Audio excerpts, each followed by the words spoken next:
Hey, you guys, welcome to this episode of The Rachel Cruze Show. So today we're going to talk about one of my favorite things in life, a vacation. Yes, and how to afford one here in 2023. So I know the year is just getting started, but listen, you're probably already thinking about the vacations you want to take this year. And that's a good thing because the truth is, the more you plan, the more your vacation becomes a reality. So that's what's exciting. I want you to stick around to make sure that this reality happens because I wanted it to happen for you, no matter where you are in your financial journey. So we'll talk about that. But to start, here's a little formula that can help you get going. So first, you want to figure out how much money you need to carve out of your budget on a monthly basis in order to save for your vacation. Then you're going to multiply that number by the number of months between now and your vacation. And then you've got your vacation budget for 2023. So here's kind of what that looks like in action. So if you're on baby steps 4 through 7, which means you are out of debt and you have a fully funded emergency fund, then you can say, okay, we want to take a great vacation. Well, the average household salary in America is around $71,000. So we're going to just use that as an example. And let's take a family of 4 that wants to go to Myrtle Beach in July. Well, that's going to cost them around $4,500. That means they need to start saving $750 a month from January to July to have the money saved for their trip. Now, if they traveled in October, then they'd only have to save $450 a month, which is great. Or they could simplify even more and just save $300 a month and go on a $3,000 vacation, in October. So it's awesome to just look at the math and kind of figure out, okay, what do I need to do? But you may need to have some of that money, though, that you save that you're going to have to spend during it. Because if you want to buy plane tickets, if you need to put a deposit down on a house or a hotel, something like that happens, you may need some of that cash along the way, which is great because you're going to be saving along the way. But keep track of everything just to know, okay, this was our end goal. This is how much we want to spend on this vacation. And then you'll be able to have it all right there when you actually go on vacation. Now, if you're on baby steps 1 through 3, which means you're saving up for that starter emergency fund of $1,000, or you're trying to get out of consumer debt, or you're saving up your fully funded emergency funds, then you're going to think outside the box for your 2023 vacation. Because here's the deal. Getting out of debt and saving up in emergency funds is way more important than a vacation right now.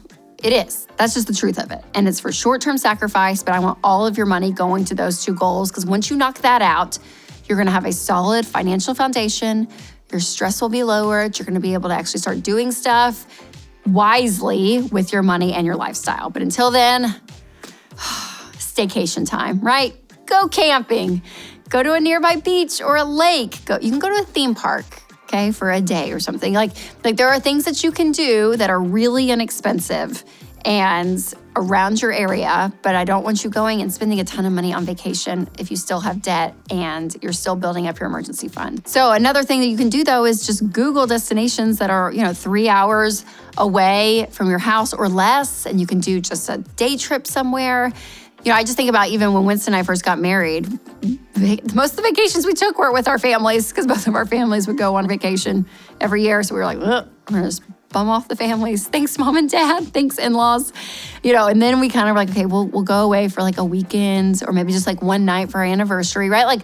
Things can start small, but you can still get away until you start building up some money. And again, you're in a place in the baby steps where you're able to spend more, which is fantastic and so fun. All right, you guys, if you're looking to get back on track with the budget after the holidays, I've got a great tip. Go use Slick Deals. Slick Deals is a community of over 12 million users that source hundreds of new deals and discounts every day from all the top retailers. With their app or browser extension, you can save no matter where you shop. Check it out at slickdeals.net/Rachel. Now, for some of you, you already are saving for your vacation, you know what's ahead, and you're good to go. Well, great job. 2 thumbs up for you. Here are some tips, though, that may help you cut some costs. So I would weigh your options between driving and flying. Maybe, what's cheaper, what's easier. It's always that time thing, right? If you fly, depending on the destination, it's going to be faster than if you drive and take a long road trip, but it's much more expensive. But if you have the money for it, and that's awesome. That's what you want to do, then fly. You could even sign up for airfare alerts on different websites for the destinations that you're interested in to get the best deal because they'll alert you when the prices drop. You also can search for flights on a weekday and take advantage of the off-peak pricing, which is great. And if you're driving, then I would download the Gas Buddy app. And this is great because along your route, it can show you who has the cheaper gas prices. So that's easy. And also, if you find a hotel that has a free breakfast or kids eat free or something along there, that's gonna save you so much money. This happened one time when we took the girls a few years ago to a hotel. Yeah, and they were like, kids 5 and under get free breakfast and lunch or something. We were like, oh, it's like money back in your pocket. It's so great, so exciting. Okay, last, think about not just hotels, but Airbnbs, VRBOs, or HomeAway.com. There are these websites that I know you guys know about, but honestly, they usually are cheaper than a hotel, and you get more space, more room, especially if you have a family. You can even think about camping or glamping or renting an RV.